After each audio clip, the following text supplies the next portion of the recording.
ഏറ്റവും പുതിയ electric model IONIQ 5 auto expo 2023 അവർ ഈ ഒരു വാഹനം ഡിസ്പ്ലേ ചെയ്തിട്ടുണ്ട്. ഇവിടെയാണ് ഇതിൻ്റെ ലോഞ്ച് നടന്നത്. പ്രൈസും കാര്യങ്ങളൊക്കെ അൺവീലായിട്ടുണ്ട്. ഫ്രണ്ടിലേക്ക് നോക്കുകയാണെങ്കിൽ ഇലക്ട്രിക് ആയതുകൊണ്ട് തന്നെ ആ ഗ്രില്ലിൻ്റെ ഭാഗമൊക്കെ എടുത്ത് കളഞ്ഞിട്ട് അതൊരു സ്ലീക്ക് ലെവലിലുള്ള ഒരു പാറ്റേണാണ് കൊടുത്തിരിക്കുന്നത്. ഫ്രണ്ടിലൊരു ക്യാമറ കാണാൻ കഴിയും. ലൈറ്റൊക്കെ നോക്കുകയാണെങ്കിൽ വളരെ സ്ലീക്ക് ആയിട്ടുള്ള ലൈറ്റും കാര്യങ്ങളാണ് കൊടുത്തിരിക്കുന്നത്. നമുക്ക് അടിഭാഗത്ത് പാർക്കിംഗ് സെൻസസ് കൊടുത്തിട്ടുണ്ട്. സൈഡിലേക്ക് നോക്കുകയാണെങ്കിൽ വളരെ മനോഹരമായിട്ടുള്ള ഒരു വീലാണ് കൊടുത്തിരിക്കുന്നത്. വളരെ മനോഹരമായിട്ടുള്ള വീലാണ്. നല്ല രീതിയിലായിട്ടുള്ള ഒരു അട്രാക്ഷൻ ഈ ഒരു വീല് കവർ ചെയ്യുന്നുണ്ട്. സൈഡിലേക്ക് വരുവാണെങ്കിലും ഡോറിൽ ആ ഒരു ഡോർ ക്ലാഡിങ്ങും കാര്യങ്ങളും കൊടുത്തിട്ടുണ്ട്. പോപ്പപ്പ് ചെയ്യുന്ന ഡോർ ഹാൻഡിലാണ്. ഇങ്ങനെയായിരിക്കും പോപ്പപ്പ് ചെയ്യുന്ന ഡോർ ഹാൻഡിൽ ആ ഒരു ഫൈനൽ റിസൾട്ട് വരാൻ പോകുന്നത്. മിററിലാണെങ്കിലും നമുക്ക് ആ ഒരു ബ്ലൈൻഡ് സ്പോട്ടിൻ്റെ ഡിറ്റക്ഷനൊക്കെ കൊടുത്തിട്ടുണ്ട്. ഇൻറ്റീരിയറിലേക്ക് നോക്കുകയാണെങ്കിൽ വളരെ മനോഹരമായിട്ടുള്ള ഇൻറ്റീരിയറാണ് കൊടുത്തിരിക്കുന്നത്. ഗിയർ ട്രാൻസ്മിഷൻ ഇല്ലാത്തതുകൊണ്ട് തന്നെ അത്യാവശ്യം സ്പേസും കാര്യങ്ങളൊക്കെ നമുക്ക് ഇതിനകത്ത് കാണാൻ കഴിയും. ആംബ്രസൊക്കെ കൊടുത്തിരിക്കുന്നത് ആ ഒരു ബേജ് കളർ ആയതുകൊണ്ട് തന്നെ അത്യാവശ്യം നല്ലൊരു പ്രീമിയം ഫീൽ നൽകുന്നുണ്ട്. ഫുൾ LED പാനലായിട്ടുള്ള ഒരു കോക്പിറ്റാണ് കൊടുത്തിരിക്കുന്നത്. 2 സ്പോക്കോട് കൂടിയ സ്റ്റിയറിംഗ് വീൽ കാണാൻ കഴിയും. അതുപോലെ AC കൺട്രോൾസ് എല്ലാം കൊടുത്തിരിക്കുന്നത് ടച്ച് പാനലാണ് കൊടുത്തിരിക്കുന്നത്. ബാക്കിലേക്ക് വരുവാണെങ്കിലും വളരെ കെയർനെസ്സോട് കൂടിയിട്ടുള്ള ഒരു ബാക്ക് ഭാഗമാണ് ഈ ഒരു IONIQ 5 കൊടുത്തിരിക്കുന്നത്. ഫുൾ LED പാനലുള്ള ഒരു ടെയിൽ ലാമ്പാണ് കൊടുത്തിരിക്കുന്നത്. ബോക്സി ഷേപ്പിലാണ് ആ ഒരു ലൈറ്റും കൊടുത്തിരിക്കുന്നത്. നടുവിൽ IONIQ 5 എന്നുള്ള ആ ഒരു ബാഡ്ജിങ് കൊടുത്തിട്ടുണ്ട്. അടിയിലേക്ക് വരുവാണെങ്കിൽ നമുക്ക് ക്യാമറ കാണാൻ കഴിയും. പാർക്കിംഗ് സെൻസർ കൊടുത്തിട്ടുണ്ട്. റിഫ്ലക്ടറും ആ ഒരു ബോക്സി ഷേപ്പുള്ള ടെയിൽ ലാമ്പിനോട് സാമ്യപ്പെടുന്ന രീതിയിലുള്ള ലൈനിങ്ങോട് കൂടിയാണ് കൊടുത്തിരിക്കുന്നത്. ഇൻറ്റീരിയറിലേക്ക് നോക്കുകയാണെങ്കിൽ പുറമേ കാണുന്ന ആ ഒരു ഡിസൈനോട് സാമ്യം നിൽക്കുന്ന രീതിയിലാണ്, അതിനോടൊപ്പം നിൽക്കുന്ന രീതിയിലാണ് ഇൻറ്റീരിയർ കൊടുത്തിരിക്കുന്നത്. വളരെ പ്ലസൻ്റ് ആയിട്ടുള്ള വലിയൊരു ഇൻറ്റീരിയർ ആണ് കാണാൻ കഴിയുന്നത്. വലിയൊരു സ്ക്രീൻ ഉൾപ്പെടെ കൊടുത്തിട്ടുണ്ട്. ഫുൾ ടച്ച് എലമെൻറ്റോട് കൂടിയാണ് വരുന്നത്. താഴേക്ക് വരുന്ന AC കൺട്രോൾസും കാര്യങ്ങളും എല്ലാം ഫുൾ ടച്ച് എലമെൻറ്റാണ് വരുന്നത്. ഗിയർ ട്രാൻസ്മിഷനാണ് ഇല്ലാത്തതുകൊണ്ട് തന്നെ അത്യാവശ്യം നല്ല രീതിയിലുള്ള സ്പേസും കാര്യങ്ങളും കൊടുത്തിട്ടുണ്ട്. ഗിയർ ട്രാൻസ്മിഷൻ, അതായത് ഗിയറിൻ്റെ ആ ഒരു ഇൻഡിക്കേഷൻ ലെഫ്റ്റ് സൈഡിലെ ആ ഒരു നോബായിട്ടാണ് കൊടുത്തിരിക്കുന്നത്. പുതിയൊരു സ്റ്റിയറിംഗ് വീലാണ് കാണാൻ കഴിയുന്നത്.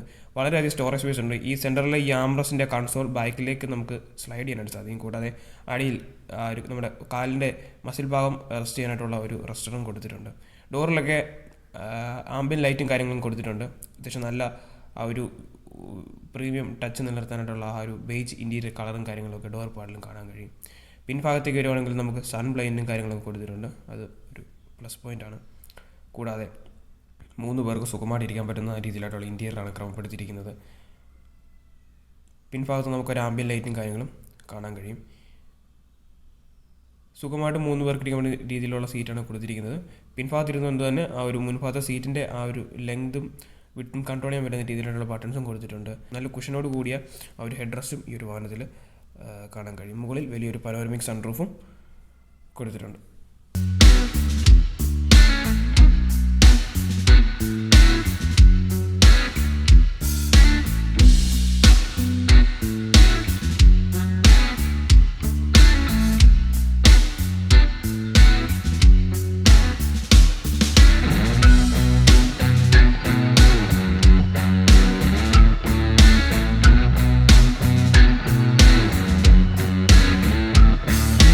ആണെങ്കിൽ 584 ലിറ്ററാണ് വാഹനത്തിൻ്റെ ബൂട്ട് സ്പേസ് കമ്പനി അവകാശപ്പെടുന്നത്. ട്യൂസോണിൻ്റെ അത്ര വലിപ്പമുള്ളൊരു വാഹനമായിട്ട് പോലും 584 ലിറ്റർ നമുക്ക് ലഭിക്കുന്നുള്ളൂ. ബിക്കോസ് ബാറ്ററിയുടെ കുറച്ച് ഭാഗങ്ങൾ ആ ഒരു ബൂട്ട് സ്പേസിൻ്റെ അടിയിൽ ക്രമപ്പെടുത്തിയിരിക്കുന്നത് കൊണ്ടാണ് ആ ഒരു സ്പേസിൻ്റെ കാര്യത്തിൽ ഒരു കോംപ്രമൈസ് വരുന്നത്. ബിക്കോസ് നമുക്ക് ഡീപ്പായിട്ടുള്ള ഒരു ബൂട്ട് കിട്ടുന്നില്ല.